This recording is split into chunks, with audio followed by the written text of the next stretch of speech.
കുട്ടികൾക്കെതിരായ ലൈംഗിക അതിക്രമം തടയുക എന്ന ലക്ഷ്യത്തോടെയുള്ള പോസ്കോ ആക്ട് 2012 നവംബർ 14 സംസ്ഥാനത്ത് നിലവിൽ വന്നത്. എന്നാൽ അതിനുശേഷവും കുട്ടികൾക്കെതിരായ പീഡനം കൂടുന്നതല്ലാതെ കുറയുന്നില്ലെന്ന് കണക്കുകൾ പറയുന്നു. കഴിഞ്ഞ വർഷം സംസ്ഥാനത്ത് ഏറ്റവും കൂടുതൽ ബാലപീഡന കേസുകൾ റിപ്പോർട്ട് ചെയ്യപ്പെട്ടത് കണ്ണൂർ ജില്ലയിലായിരുന്നു. 98 കേസുകൾ. ഇതിൽ 69 ലൈംഗിക പീഡന കേസുകളായിരുന്നു.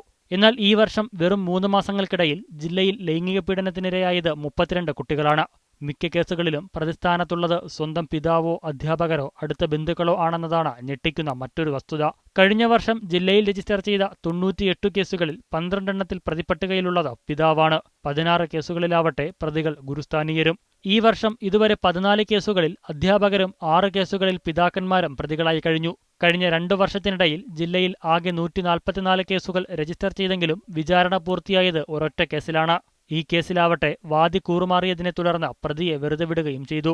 ബാലപീഡനം സംബന്ധിച്ച കേസുകളിൽ പ്രത്യേക കോടതിയിൽ വിചാരണ വേഗത്തിൽ പൂർത്തിയാക്കണമെന്ന് സുപ്രീം കോടതി നിർദ്ദേശമുണ്ടെങ്കിലും അതൊന്നും ഇതുവരെയായി നടപ്പിലായിട്ടില്ല. കുട്ടികളുടെ എവിഡൻസ് 1 മാസത്തിനുള്ളിൽ റെക്കോർഡാക്കി 1 വർഷത്തിനുള്ളിൽ കേസ് ഡിസ്പോസ് ചെയ്യണമെന്നാണ് ആക്ട് പറയുന്നത്. ഒരുപാട് സാങ്കേതികത്വങ്ങൾ ഇതിന്റെ ഇടയ്ക്കുണ്ട്. കാരണം ഇപ്പൊ ഇൻവെസ്റ്റിഗേഷൻ വൈകുന്നതോടുകൂടി വീണ്ടും അത് വൈകി.